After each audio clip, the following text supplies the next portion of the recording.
Greetings! Welcome to the Devlog for hot dogs, horseshoes, and hand grenades. We're going to start off, as always, with a quick sound check. Make sure your speakers aren't up too high.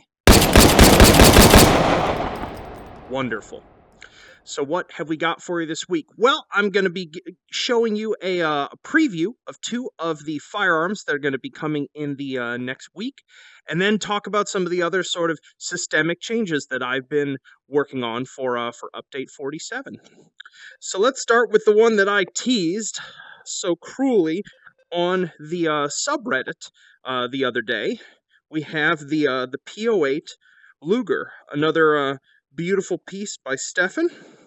It's our magazine. Let's go ahead and insert this in. This one required a bit of custom work because if you haven't taken a look at it before, unlike most handguns that have a sort of slide like this that moves back and forth linearly, the Luger has a completely different type of mechanism that as I grab and pull back here, you can see we've got several points of rotation. So it's chambered. And now let's also, I wanted to thank a user on the subreddit who asked a question that sent me to bed last night going like, oh goodness, which is that I was not aware of the fact that there actually is, we can see if I pull it up real close, there's this little indicator, mechanical indicator on the top. That's the extractor that pops up when we have a round in the chamber. And that was not, in fact, modeled to be a moving piece on this firearm. So I spent the first several hours of this morning meticulously carving it out there and making it so that it could move. Anywho, let's fire this sucker.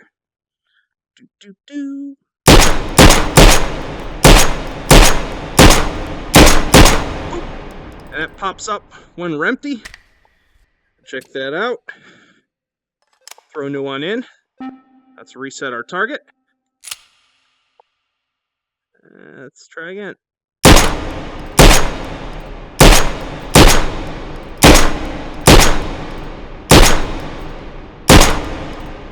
Oop, looks like I'm shooting high. I'm still adjusting to exactly what I'm supposed to be lining up with the sights on this. It's still pretty new to me. So yeah, and then the other one, which I had not yet teased on the subreddit, which I've been so excited to show you folks, is this beauty.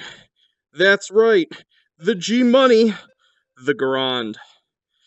If you don't know the heritage, this is the sort of the M14, which is already in the game, came out of this weapon. This is the United States World War II battle rifle. She is beautiful, and was, when I went to actually fire the real steel of this, really was a sort of embarrassing demonstration for me at just what programmer noodle arms I have, because this bolt here has so much power on its spring, and the little spring that keeps the end block clip out is also as I said, for weaklings like myself, it was quite a pain.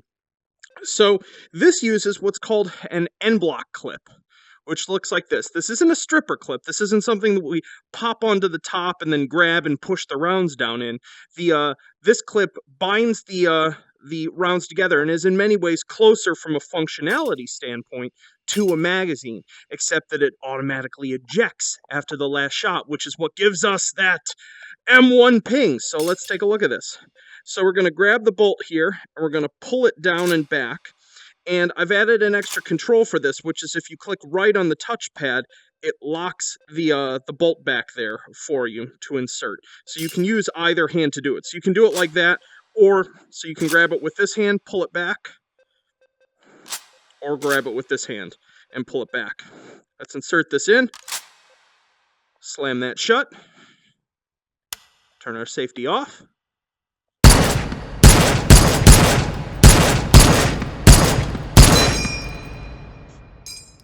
Beautiful.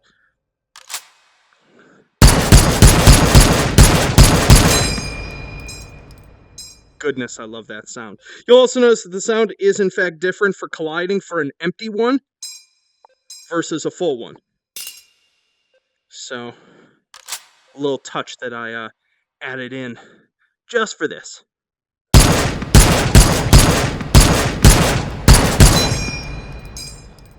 Delightful. Oh, I just adore it. It's actually quite surprising. before really spending a bunch of time researching this, I had always been sort of from the sort of distant perspective, being like, really, was this the best way that they could come up to use this?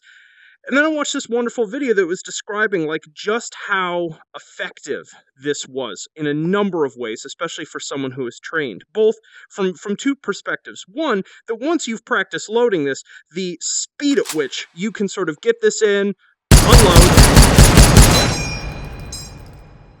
and get another set ready in there is incredibly fast. But more than that, how because of just the way an end block works, you are already carrying all of your ammunition ready to go, ready to fire, without a bunch of extra superfluous weight that we obviously have with box magazines.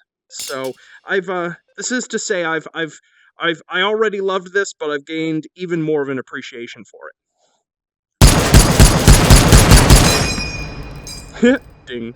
So let's pop out of VR and talk about the other things that I've been working on. Yo!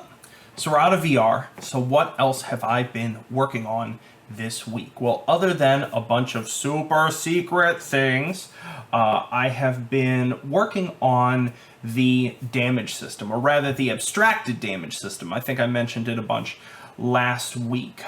Basically, a little bit of history on that system. It was originally implemented and sort of bound into my projectile class to handle a very limited number of situations. It was designed for things in the environment damaging the player primarily, which is where I just sort of had an abstracted, you have 10 life and things can do between, 1 and 10 damage. As well as having sort of hazards that damage you and things like that. But I found around the time that I was working on Clunk Mark II that the terminal ballistic system that I had written for all of the bullet penetration and ricochet and force transfer and things like that, while really, nuanced, put out, for lack of a better term, really noisy and difficult to intuit results. In terms of the way it damaged things. And I really struggled with it. It's part of the reason why certain sorts of weapons just seem to do nothing at all to Clunk Mark II, whereas other ones just like cleave through them.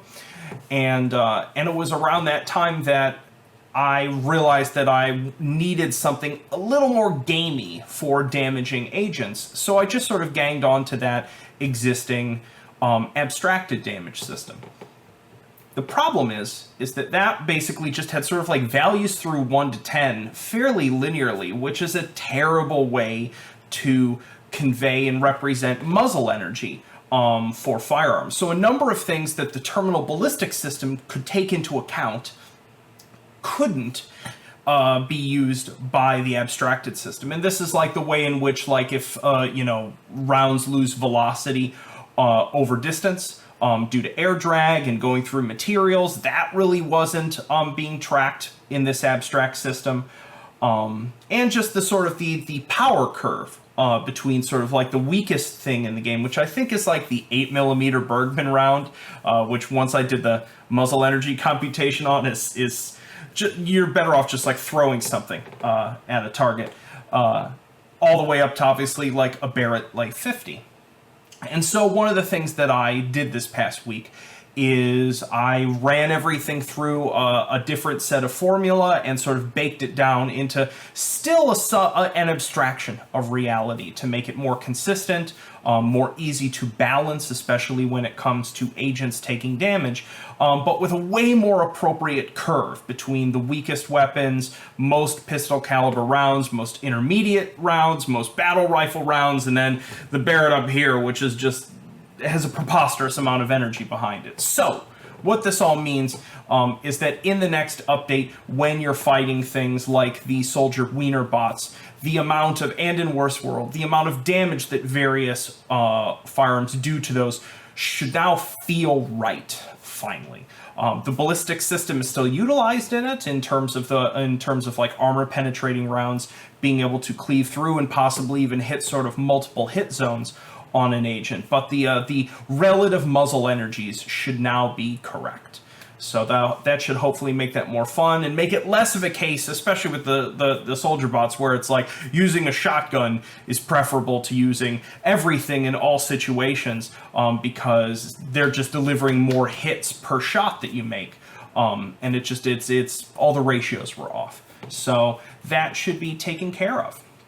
Beyond that, I'm still fighting with Unity 5.6 things, especially in relationship to performance. One of the things that I finally got up and running with a good friend of mine was single pass stereo, which is a feature that's been in Unity for a while, but finally is like working quite nicely in 5.6, where some of the work that is done to draw your left and right eye view is properly shared. And so for my benchmarks, it's brought in a complex scene, the sort of CPU overhead down about 2 milliseconds or so in frame time, which is significant. It means there's way more headroom in there for simulation at the cost of a little bit of a GPU increase. So really complex scenes that were already GPU bound, like the friendly 45 range, have gotten a little more expensive to draw, but the trade-off is still absolutely worth it. I can do so much more with that extra CPU time as a result.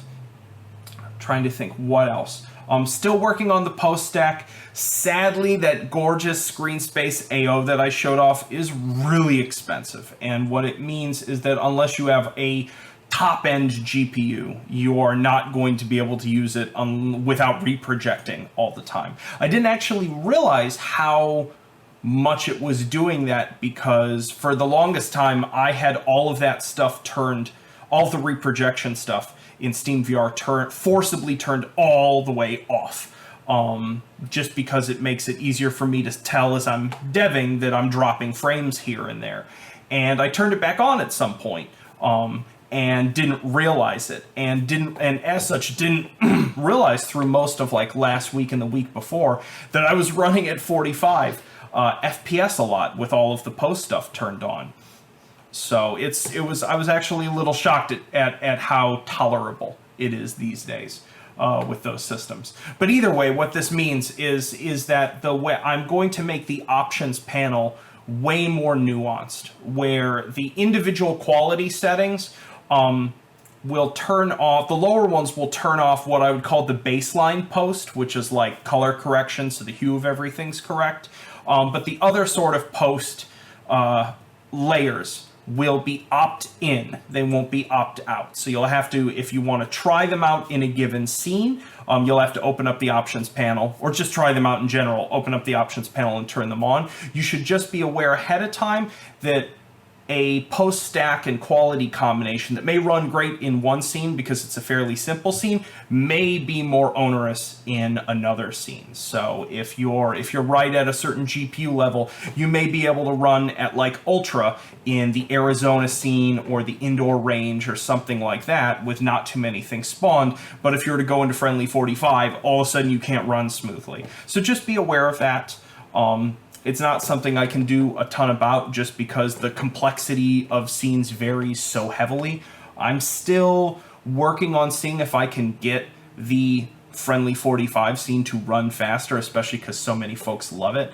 It's just murderous because of all those trees, just the way that alpha cutout stuff works. I'm almost considering at some point doing a slightly more cartoony version of it with the exact same sort of layout and scale and feel to it, but instead of using alpha cutout trees, using slightly more sort of like low poly style trees, just because it would run hilariously faster if I did that. So it wouldn't replace it, it would be an addition. I'm still thinking on it, but it's one of the ideas I've had to help mitigate that, because I know not all of you are running on incredibly fast GPUs. Anywho, that's about it for now, I think.